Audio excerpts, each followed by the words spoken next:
Welcome to SVG-TV's News and Sports for Wednesday, August 25th, 2021. I'm Triska Campbell with the details. Prime Minister Dr. Alf Gonsalves is urging persons who are still in emergency shelters not to game the system. Speaking on NBC Radio this morning, Prime Minister Gonsalves noted that there are some persons in the shelters who refuse to go back to their homes to clean, and some are saying that they are not leaving the shelter until they have a house. It's a small minority of them. I caution again. Although this is a very caring government, you cannot try to game the system like that. For instance, there are 4 levels of repairs to be done: level 1, level 2, level 3, and rebuilding or relocation. You can't be inside of the house, you're inside of the shelter when you have a level 1 or level 2 set of repairs, or even level 3. And say you're not going to do any cleaning up. Because you have a responsibility. The state is helping, but you have a responsibility. It's your home. That is your castle. So don't think that you have a level 1 repairs to be done. You're not in any immediate danger from any of the lahars coming down by the river valley. But because you have a few things wrong with your house, you say you don't want to go back in your house until Ralph fix it. The Prime Minister further explained the 4 levels of repairs that will be done on damaged houses, noting that persons have to go back to their homes to ensure that they are inspected. Not going to take any particular time is a level 1, level 2, which are lower levels of repairs required. But you have to clean up the place. And we have to inspect the place. You have to be around for us to inspect it so that we can put the electricity, we can make the arrangements for the electricity to go back to your home. I think that is important. We are doing, but you also have to do. But don't think that you have a level 1 repair to be done and you're not under any threat immediately, that you're ahead of the queue because you remain inside of the shelter till the last minute against somebody who has to have their house rebuilt. No, it's not going to work like that. I know by speaking plainly like this, I may make some political enemies. 1,134 persons are in the 31 shelters which remain open. The Prime Minister said more persons would have already left the shelters but were unable to do so due to the heavy rainfall which started over the weekend and ended last evening. To move, but significant numbers of persons of this 1,134 can still move. Obviously, the bad weather which we had with the rain would have prevented some persons, in fact, some actually were on the way up and had to go back to the shelters because the problems in doing some river crossings and all the rest of it. There's always a transition between when you're moving out of shelters and everything is like you would wish it to be to go back home. And I'll talk about how we're addressing the housing to accommodate this. To ensure that schools which are being used as shelters are empty to get them prepared for the reopening of school in October, the government, along with the SVG Red Cross, have agreed to rent homes to house those who remain in the shelters for at least 2 to 3 months until the construction or repairs to the homes which were destroyed or severely damaged are completed. On radio today, Prime Minister Dr. Alf Gonsalves said that in recent discussions of the National Emergency Council of the National Emergency Management Organization, NEMO, the SVG Red Cross said it will provide resources for the rentals. That they can provide certainly resources for rental of homes for 2 months, maybe 3 months, which would naturally give you enough time. We are going to see if together we can do up to 200 homes. We have to look for them. So if anybody is hearing me and have anywhere to rent, to accommodate people, different places, and we'll continue to provide the support in food and all the rest of it. And I'll come to some of the humanitarian issues. That will take a big chunk of the numbers. So that would give us time to complete houses, to give the keys to people, and so on and so forth. So there is I just want to tell you about the plan and how it is evolving. The Prime Minister further noted that 27 houses are already under construction in Orange Hill for persons who have to be removed from Sandy Bay in areas deemed unsafe for living. He noted that these houses should be finished in the middle of September, while other lands have been earmarked to start building other houses. Orange Hill. We have lands in Connery where we can build some for persons who don't want to stay north of the river. Most people want to remain in their own locality. People, for instance, in Sandy Bay, a lot of people don't want to even go to Orange Hill. They want to go to the only piece of land which is available up there, and which the public servants have said, recommended that we purchase. In fact, the plan is to have all the documentation now. I have to just get the negotiations going with Montgomery Daniel to purchase the 6 acres plus. Well, really to exchange piece of land in Orange Hill for which the state has to lessen the transfer of any money now, and to pay for his house because he has a house, and refurbish that house and put the clinic. The Prime Minister also noted that with all the repairs that will be done in Sandy Bay, there will be a need for more contractors from the area. He said that interested persons can call the office of the Prime Minister. Contractors who are going to be doing some repairs. I told them yesterday they need more contractors. But because we have so many contractors and builders from up there doing other things like schools, for instance, like a number of them are on the school where we are building at Black Point and Munchong for the students from the Sandy Bay Secondary School to go to. So nearby in North Central Windward, if they're hearing me, builders out of Georgetown, contractors, genuine contractors. I ain't talking about a baker who calls himself a contractor. You're hearing me? Just call my office, 4561703, and it would be very good to have the persons as near as possible. 50% of Vinlac customers north of the Robica Dry River have their electricity reconnected as of Monday, August 23rd. So said Prime Minister Gonzalez on radio this morning.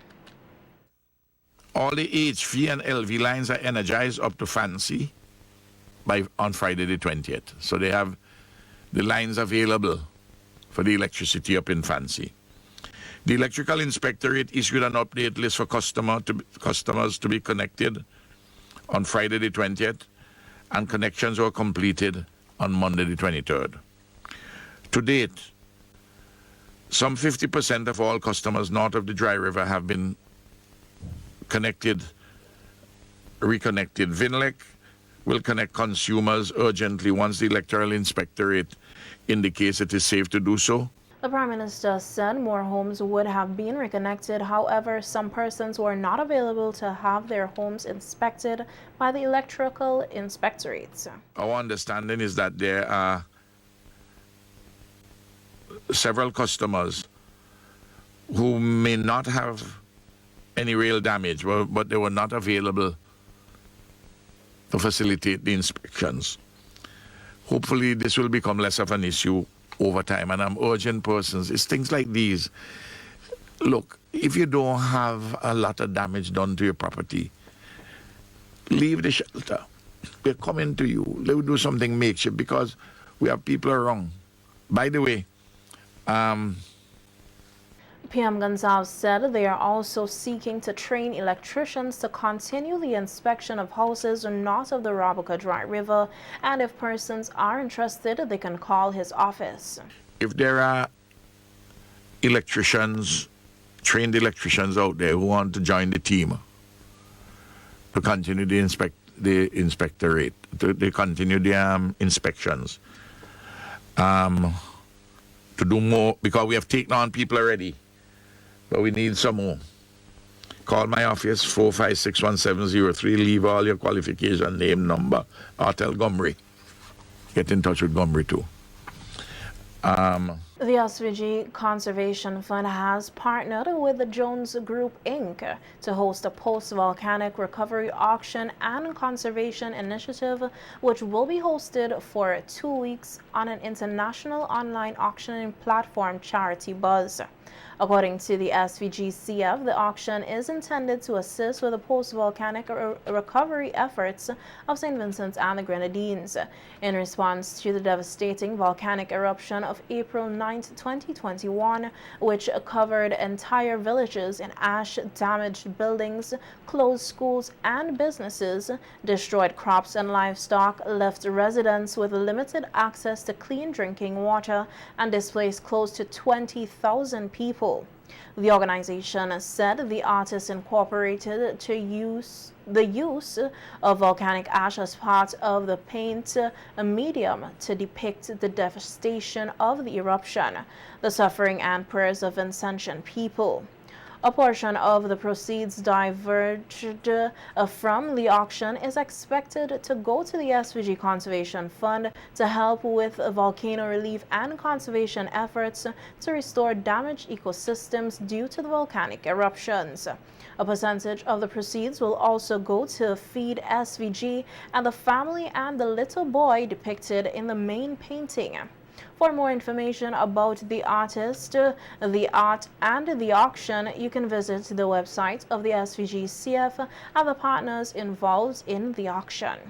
In some COVID-19 related news now, one new COVID-19 positive case was reported from 61 samples processed on Sunday, August 22, 2021, resulting in a positivity rate of 1.6%. No new COVID-19 positive cases were reported from 219 samples processed on Monday, August 23rd. No new recoveries were noted over the reporting period. 37 cases are currently active and 12 persons with COVID-19 have died. 2,331 cases of COVID-19 and 2,222 recoveries have been recorded in St. Vincent and the Grenadines since March 2020. The health authorities say in view of the increased risk of infection with the subsequent transmission of COVID-19 posed by the growing incidences of variants of concern in persons entering St. Vincent and the Grenadines, strict compliance with all protocols and recommendations, including the effective use of masks, physical distancing, hand sanitizing, and immunization with the available vaccines is strongly recommended. The leader of the New Democratic Party, the opposition, Dr. Godwin Friday, has called for the support of the Vincentian public for another round of protests on September 9, 2021, when Parliament resumes. At a news conference today, Dr. Friday noted that the actions of the opposition are being taken to resist any attempts for mandatory vaccination and the recent amendments to the Public Health Act. On September the 9th, coming, when Parliament meets again,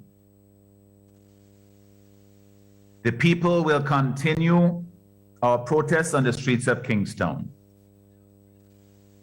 These actions are to be robust and determined while being peaceful and lawful, in a manner that proclaims and elevates our democracy. Our actions are to defend and promote democracy,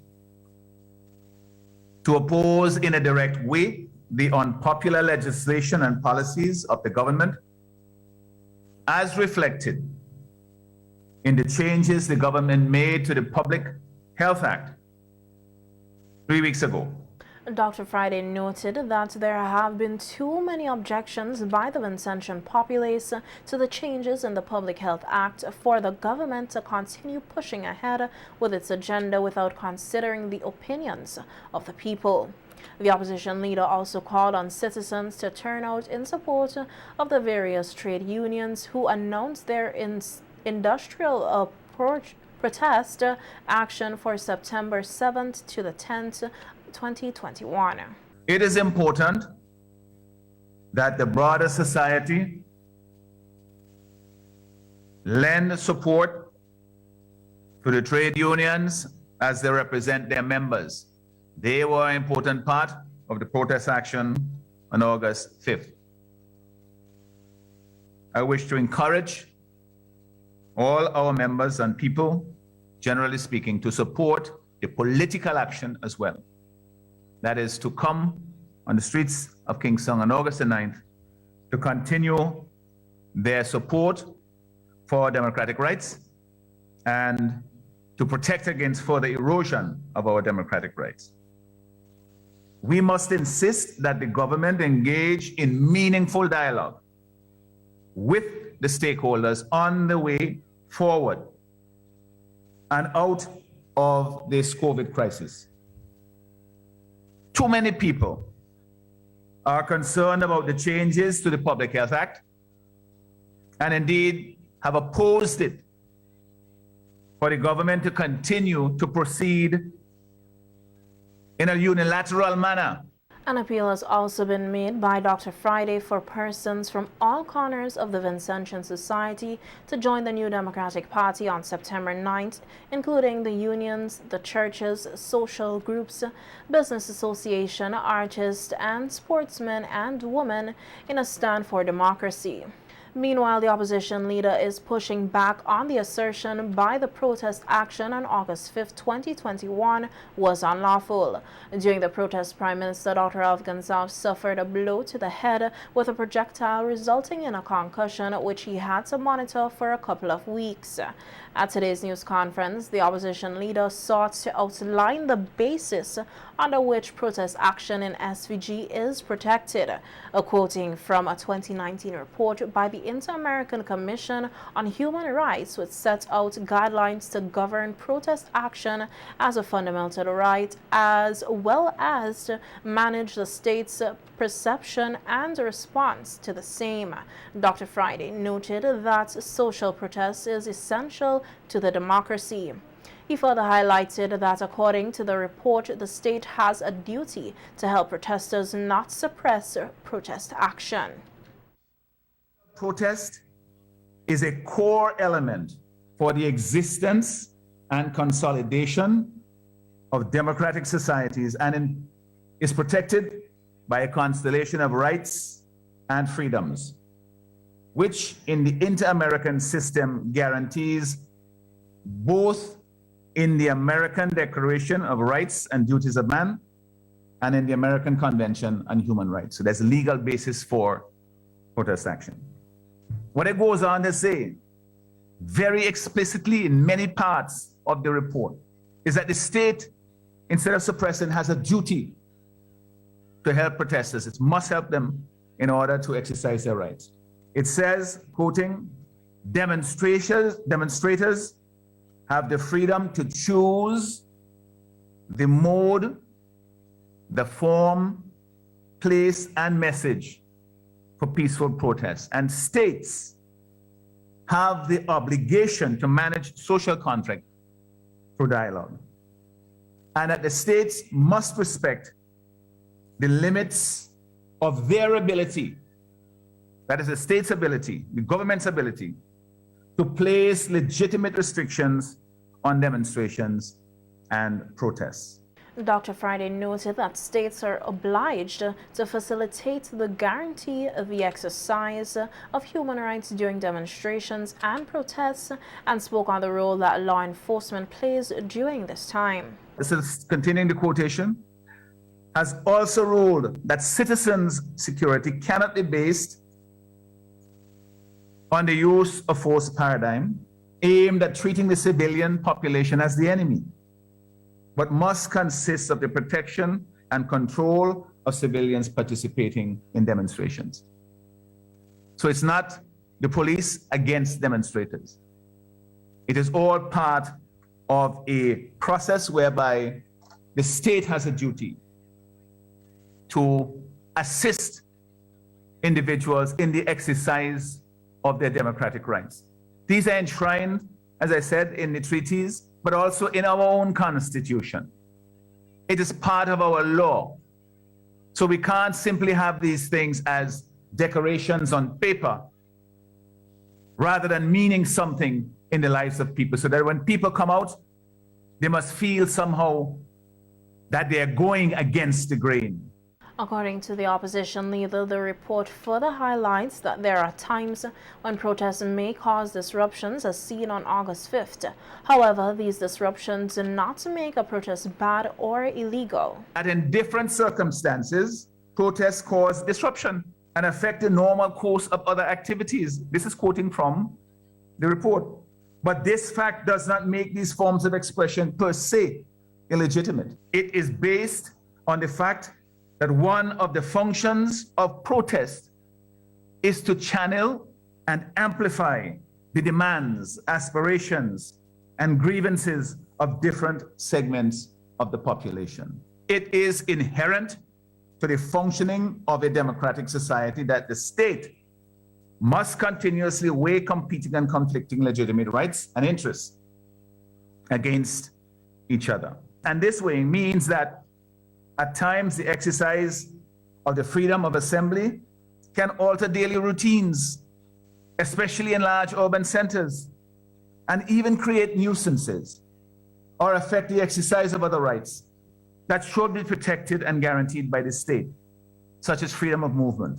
Nevertheless, it goes on to say, such disruptions are part of the mechanics of a pluralistic society in which diverse and sometimes conflicting interests coexist and find the forums and channels in which to express themselves. The issue of pre-authorization being needed in order to stage a protest was also addressed by the opposition leader, quoting the Inter-American Commission on Human Rights report. The Commission considered that the exercise of freedom, this is what they're saying, of assembly through social protest should not be subject to government authorization or excessive requirements that make it difficult to carry out. Legal requirements, and I'm quoting again from the report, underlying the prohibition or limitation of a meeting or demonstration, such as the requirement for prior permission, are not compatible with freedom of assembly or the exercise of freedom of expression in the inter-American system of which we are a part. The prior notice, generally justified by states as the basis of the need to provide greater protection to a demonstration, cannot function as a covert authorization measure. So you can't say, well, okay, if you have to give prior notification because you want to provide the protections in place, which not unreasonable, but you can't use that as a means of requiring covert authorization. The Inter-American Commission on Human Rights is applicable to St. Vincent and the Grenadines, as the island is a part of the Organization of the American States, OAS, which funded the report that is set out to guide its members.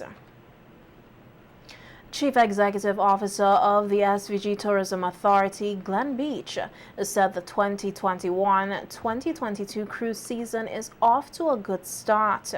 On Saturday, August 7, 2021, SVG welcomed its first cruise line for the season after a hard-hit 2020 due to the COVID-19 pandemic, which still continues to affect the tourism industry. Seabourn Odyssey, one of the world's leading luxury cruise ships, visited the Grenadine island of Bequia with a fully vaccinated occupancy of 341 crew members and 81 passengers.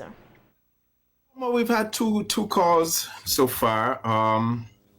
They've gone pretty well, consider everything being considered with the pandemic and making sure that everybody's kept in a bubble as such. But you know, it's you know the saying, take time, kill ants, you'll find the belly. It's a work in process. I think all countries and all the cruise lines are trying to look at what is best and how best to get back to some sort of normalcy with the cruise ship industry. So they've been operating in the bubble just like they've been doing in Jamaica and Barbados and these other places. So so far so good. Let's hope it keeps that way and hopefully we get back to some normalcy soon. How many calls have we had so far? For this year, 2. 2. Right. Yeah. Because usually the cruise ship season starts around late October. So you could look at the cruise ship season basically as winter in North America and Europe. Beach explained how they were able to manage the bubble in Beckway and ensure the cruise tourism protocols by the Ministry of Health and the Ministry of Tourism were adhered to for the first cruise line visits. Bubble has been asked for by we have a cruise ship task force here in St. Vincent and the Grenadines, which is chaired basically a lot of times by the PS of Tourism, the permanent secretary.